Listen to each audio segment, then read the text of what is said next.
नमस्कार, आप देख रहे हैं यूपी खबर और आपके साथ मैं काजल। उत्तर प्रदेश की राजनीति में हलचल लगातार तेज होती जा रही है।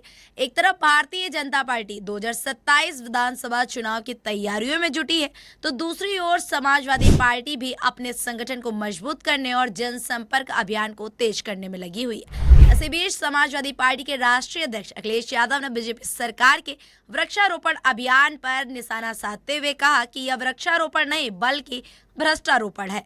इस बयान के बाद से उत्तर प्रदेश की राजनीति में नई बहस शुरू हो चुकी है। बीजेपी के इन आरोपों को खारिज करते हुए सरकार के विकास और पर्यावरण संरक्षण के कार्यों का बचाव किया है। ऐसे में राजनीतिक बयानबाजियां और तेज हो गई हैं। लगातार बैठकों, रणनीति और संगठनात्मक बदलाव में साफ संकेत मिल रहे हैं कि चुनावी तैयारियां अब जमीन पर उतर चुकी हैं।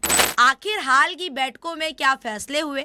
बीजेपी ने अपनी नई टीम में किन नेताओं को जगह दी? समाजवादी पार्टी किस रणनीति पर काम कर रही? आइए जानते हैं इस पूरी रिपोर्ट में।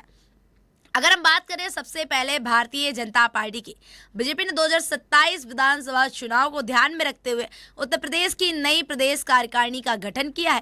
पार्टी ने 46 पदाधिकारियों की नई टीम घोषित की है, जिसमें 19 प्रदेश उपाध्यक्ष, 8 प्रदेश महामंत्री और 19 प्रदेश महामंत्री शामिल हैं। साथ ही पार्टी ने इन सभी 6 क्षेत्रीय अध्यक्षों को भी बदल दिया है। यह फैसला कई दौर की बैठकों और केंद्रीय नेतृत्व, मुख्यमंत्री योगी आदित्यनाथ तथा प्रदेश नेतृत्व के बीच चर्चा के बाद लिया गया था। नई टीम में जिन प्रमुख नेताओं को प्रदेश उपाध्यक्ष बनाया गया है, उनमें नीरज सिंह, पूजा पाल, सुरेश राणा, सत्यपाल सैनी, प्रियंका रावत, अर्चना मिश्रा, सुरेश मौर्य, राजेश यादव और डॉक्टर कृतिका अग्रवाल जैसे नाम प्रमुख हैं।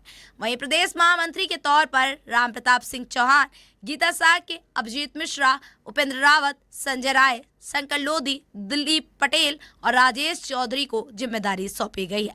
क्षेत्रीय स्तर पर भी बड़ा बदलाव हुआ है। ब्रज में पूरन लाल लोधी, कानपुर बुंदेलखंड में राम किशोर साहू, अवध में अवधेश द्विवेदी, काशी में अशोक चौरसिया और गोरखपुर में विनोद राय को नई जिम्मेदारी दी गई है। पार्टी का कहना है कि इन बदलावों का उद्देश्य बूथ स्तर तक संगठन को और मजबूत करना तथा हर वर्ग तक पहुंच बनाना है। इसके बाद लखनऊ में हुई संगठनात्मक बैठकों में मुख्यमंत्री योगी आदित्यनाथ, दोनों उप मुख्यमंत्री केशव प्रसाद मौर्य और ब्रजेश पाठक, प्रदेश नेतृत्व तथा संगठन के वरिष्ठ पदाधिकारियों ने चुनावी रणनीति पर चर्चा की है। बैठक में बूथ प्रबंधन, शक्ति केंद्रों को सक्रिय करने और सरकार की योजनाओं को हर घर तक पहुंचाने पर विशेष जोर दिया है। अब अगर हम बात करें समाजवादी पार्टी की, तो अखिलेश यादव लगातार कार्यकर्ताओं के साथ बैठकें कर रहे हैं। पार्टी का पूरा फोकस पीडीए यानी कि पिछड़ा, दलित और अल्पसंख्यक सामाजिक समीकरण को मजबूत करने पर है। इसके साथ ही कानून व्यवस्था, बेरोजगारी, महंगाई, किसानों और युवाओं के मुद्दे को लेकर सरकार को घेरने की रणनीति बनाई जा रही है। आने वाले महीनों में जिला और बूथ स्तर पर संगठन को और सक्रिय करने की तैयारी भी चल रही है। राजनीतिक जानकारों का मानना है कि अब लड़ाई सिर्फ बयानों की नहीं बल्कि संगठन की ताकत की भी होगी।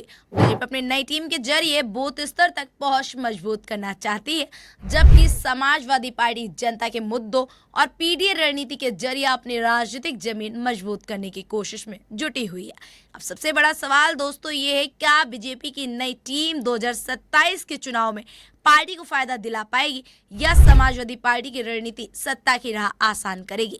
अपनी राय हमें कमेंट कर जरूर बताएं। अगर आपको हमारी ये रिपोर्ट, हमारी वीडियो पसंद आई हो तो वीडियो को लाइक